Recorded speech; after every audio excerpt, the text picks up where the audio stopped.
everything out in my main CSS. So we're pretty much working with this main blank template. And I'm going to go ahead and add a div, and I'm going to give it an ID of mommy.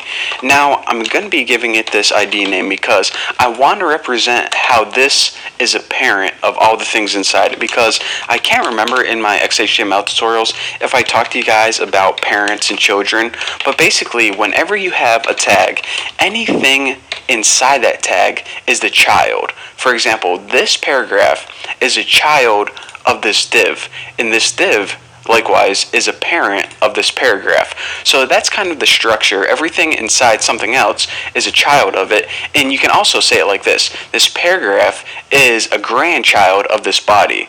So anyways, I'm going to be saying child and parent a lot, so I just didn't want you guys to get confused. I think I'll mention that.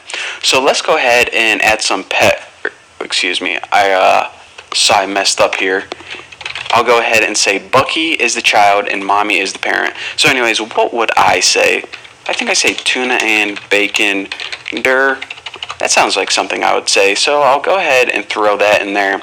And I'm going to add about 5 children, because that fits nicely in my screen recorder. So basically, my setup is this. I have a div mommy, which is the parent of these 5 children. Now these 5 children all belong to the class of Bucky. So you're saying, okay Bucky, why the heck would you do that? Well, I did that to demonstrate something called a pseudo class. Now like I said, a pseudo class is basically a way that we can have more control over all of the elements, or in this case, all of their children. So let's go ahead, and I'm going to show you guys an example of something called the nth child, which pretty much allows us to represent one of these children according to a number. So say p nth minus child, and yes, this is a minus or hyphen, however you want to say it. You can have something written like this, and what this would mean is any paragraph that is the third child, and we can go ahead and apply attribute to it, gets styled, I don't know, I'll just turn the font green or something. So what happens if we go ahead and save this and run in Chrome? We can see that any third child, that's paragraph, gets styled with that green color. Pretty weird, huh? But it's kind of useful. And you're saying, okay, Bucky, let me look at this again. I understand that if you have a bunch of paragraphs that are children of another thing, in this case they're children of this div tag right here, then the third child would be green. But Bucky, this has to be the most useless thing I've ever seen in my entire life. If I wanted this effect right here, then I could just go right here and apply an inline CSS style to this one. It would save me a whole lot of time, and I don't got to worry about this nth child and a number of stupid crap like that. Well, I want to say this. You are absolutely correct. And that's why this technique right here, using just one child singled out, it isn't the most commonly used technique. In other words, it's kind of useless. What people typically do is they add keywords or formulas in here.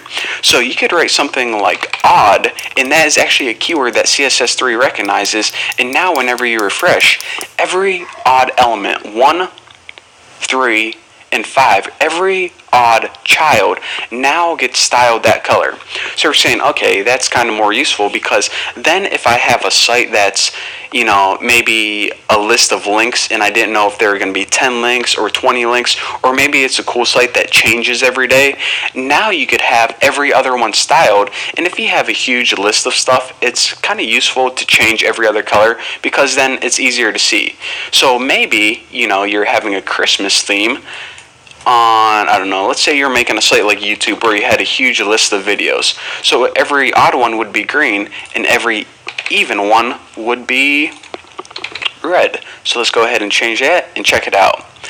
So every odd one is green, every even one is red. In another way this comes in handy is if you have a huge table, like if you have an auction site like eBay or something, you could have every other row a different color, and it's going to make your items a whole lot easier to see. So not only with paragraphs, but you can also apply this to table rows, and it's going to make your life a whole lot easier.